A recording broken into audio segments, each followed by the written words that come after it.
باپ کی دعا اور بددعا۔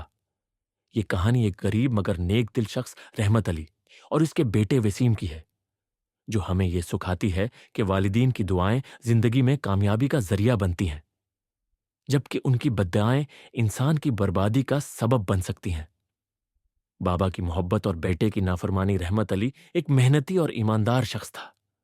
اس کی بیوی کا انتقال اس وقت ہو گیا تھا جب ان کا اکلوتا بیٹا وسیم صرف 5 سال کا تھا۔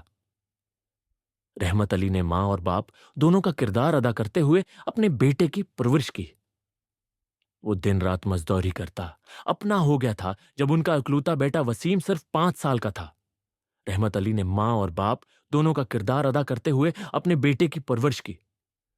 وہ دن رات مزدوری کرتا، اپنا پیٹ کاٹ کر بیٹے کی ضروریات پوری کرتا اور ہمیشہ اللہ سے دعا کرتا کہ وسیم ایک اچھا انسان بنے۔ وقت گزرتا گیا اور وسیم بڑا ہو گیا۔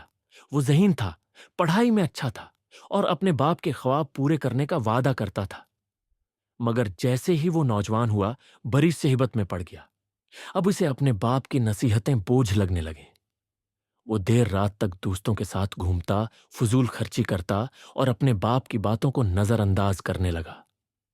رحمت علی نے بہت کوشش کی کہ بیٹا سدھر جائے، لیکن وسیم کے کانوں پر جوں تک نہ رینگی۔ جب اس نے ایک اچھی نوکری حاصل کی تو اس کا غرور اور بھی بڑھ گیا۔ وہ اپنے باپ کو کمتر سمجھنے لگا اور دوستوں کے کہنے پر ان سے بدتمیزی کرنے لگا۔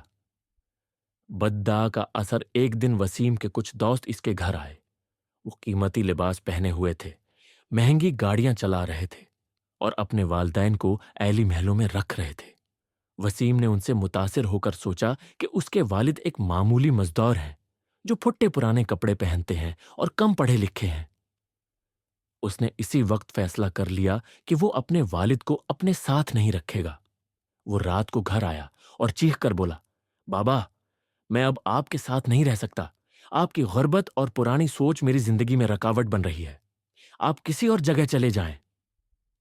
میں نے ہمیشہ تمہاری کامیابی کے لیے دعائیں کی، تمہاری ہر ضد پوری کی، تمہیں اپنے کندھوں پر اٹھا کر پالا۔ آج تم نے مجھے اپنے ہی گھر سے نکال دیا۔ یاد رکھنا، اگر باپ کے دل سے نکلی ہوئی دعا عرش تک جاتی ہے تو اس کی بددعا بھی خالی نہیں جاتی۔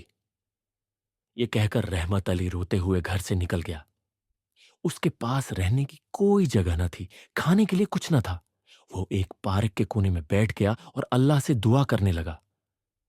دنیا مکافاتی عمل ہے۔ وسیم کو اپنے باپ کے جانے کا کوئی افسوس نہ تھا، بلکہ وہ خوش تھا کہ اب وہ آزاد زندگی گزار سکے گا۔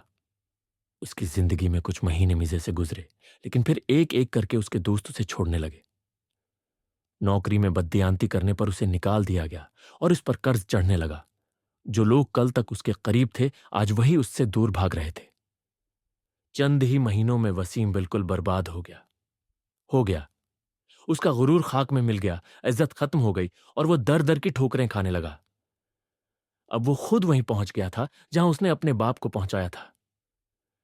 پشیمانی اور باپ کی دعا۔ ایک دن وسیم بھوکا اور نڈھال ایک پارک میں بیٹھا تھا۔ وہ اپنے ماضی کے فیصلوں پر شرمندہ تھا۔